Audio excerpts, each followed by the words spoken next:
भगवान परशुराम जन्मोत्सव की पूर्व संध्या पर अलवर में जयपुर हवा महल के विधायक बाल मुकुंदराचार्य महाराज अलवर आए। इस दौरान उन्होंने क्या कुछ कहा वो भी सुनिए। जगह जगह पर कहीं कोई जुलूस निकाल रहे हैं, कहीं कोई ठंडी पानी की सेवा दे रहे हैं, कहीं शरबत, कहीं ठंडाई, कहीं गऊ की सेवा कर रहे हैं, कहीं पक्षियों की सेवा कर रहे हैं, कहीं कलीले लगा रहे हैं, कहीं सार्वजनिक स्थानों की साफ सफाई कर रहे हैं।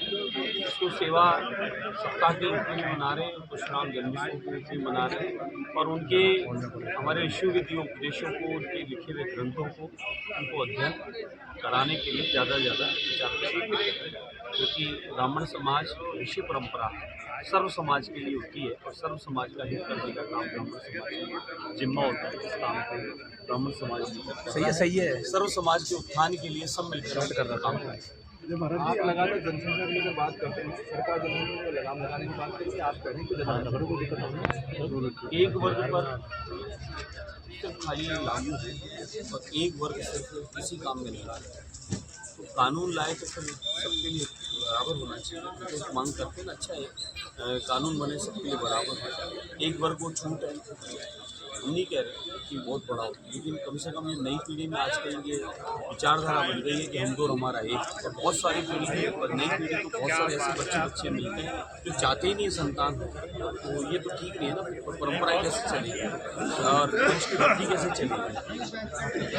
मैं सरकार में हूँ, लेकिन मैंने सरकार की तरफ से अपनी तरफ से अपना वक्तव्य रखा है। अध्यात्म गुरु भी हूँ, अध्यात्म गुरु होने के नाते मैं लोगों के बीच में बात कहता रहता हूँ कि एक तरफ सिर्फ खाली बढ़ोतरी हो रही है, एक तरफ रहा है कि ठीक नहीं है, ऐसा अनुपात भी ठीक होना है।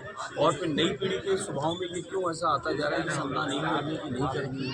नई पीढ़ी को कम से कम 2 संतान को नहीं चाहे तो नहीं मैं उस पर मुद्दाबाद और आतंकवाद मुद्दाबाद आगे भी होना चाहिए, लेकिन किसी ने कहा कि हमने मस्जिद में जाकर किया, वो सच्चाई भी सामने आ गई। वो मस्जिद भी नहीं है, मस्जिद के बाहर की फुटपाथ है जिसके ऊपर हमने जाके किया। जब मंदिर पे किया, गुरुद्वारे पे किया, तो मस्जिद पे करने में दर्द क्यों हुआ। तो ये समझ में आता है कौन हिंदुस्तान के साथ है, कौन आतंकवाद के साथ है। ये चीज़ें समझने की ज़रूरत है और किन लोगों को पेट में दर्द, उनको खुल के सामने आना चाहिए।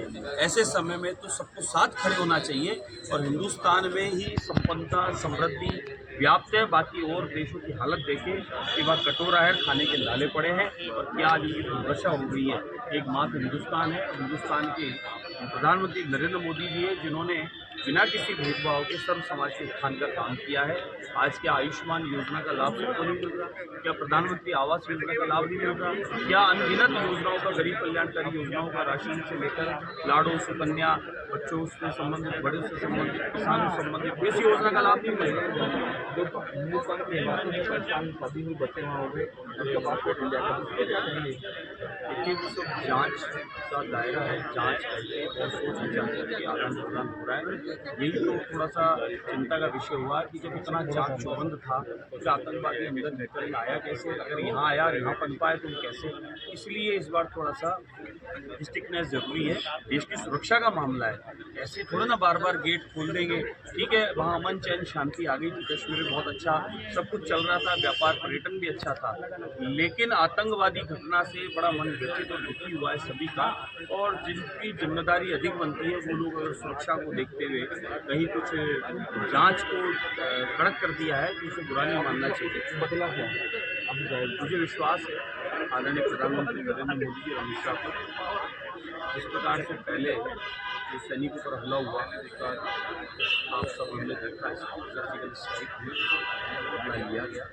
इस बार ठोस कदम उठाया जाएगा, मुझे विश्वास है। हम पूरे देशवासी उनके साथ हैं, उनके हर फैसले के साथ हैं और होना भी चाहिए।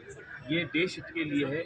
आज आतंकवाद इस प्रकार की घटनाएं घट रही है, देश को कमजोर करने का जो काम कर रहा है उनको उनका इलाज भी होगा। और मुझे इस बात में पूर्ण विश्वास है पीओके भी हमारा है, हमारा होगा और दोबारा ऐसी कोई गलती वो दोबारा करने की सोचेगा नहीं। इतना बर्बाद अच्छा, देश और धर्म की बात करने वालों पे FIR दर्ज हो रही है, आप पर भी FIR दर्ज हुई, क्या हो रहा है। जांच होगी, मैं उसका विरोध नहीं करूँगा।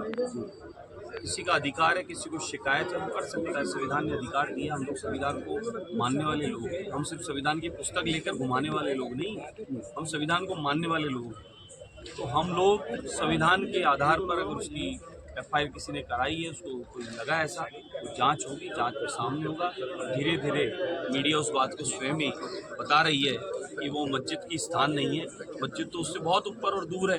वो तो एक बरामदा है, जिस बरामदे पे कब्जा है, उस कब्जे वाली जगह पे एक फुटपाथ है, उस फुटपाथ पे एक पायदान है और चप्पल जूते भी उससे 5 सीढ़ी ऊपर पड़े हैं और नीचे उस पायदान पे वो स्टिकर लगाया है, मंदिर पे भी लगाया है, गुरुद्वारे पे भी लगाया है।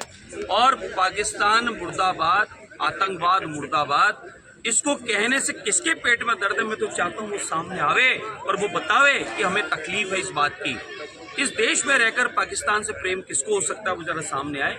ये तो वहाँ पर दुर्भाग्यपूर्ण 2 विधायक ऐसे चुन लिए गए हैं जो तुष्टिकरण की राजनीति करते हैं, भेदभाव करते हैं और वहाँ सनातनियों पर, हिंदुओं पर किसी प्रकार का अत्याचार हो, उसके लिए छोटी छोटी बात पर धारा 144 होने के बाद भी वहाँ पर लोगों की मानसिकता ऐसी बना दी कि भीड़ इकट्ठी करके माहौल खराब करना चाहते हैं। लेकिन अभी देश हित में सबको, समाज को एक रहना चाहिए, क्या हिंदू क्या मुस्लिम, आतंकवाद के खिलाफ खड़ा होना चाहिए। आतंकवाद पाकिस्तान का सफाया हो उसके लिए आवाज़ उठानी चाहिए, न कि आपस में किसी बात को उलझकर और देश में माहौल खराब करना। कांग्रेस के राष्ट्रीय अध्यक्ष ने कहा कि मोदी का 56 इंच का किया।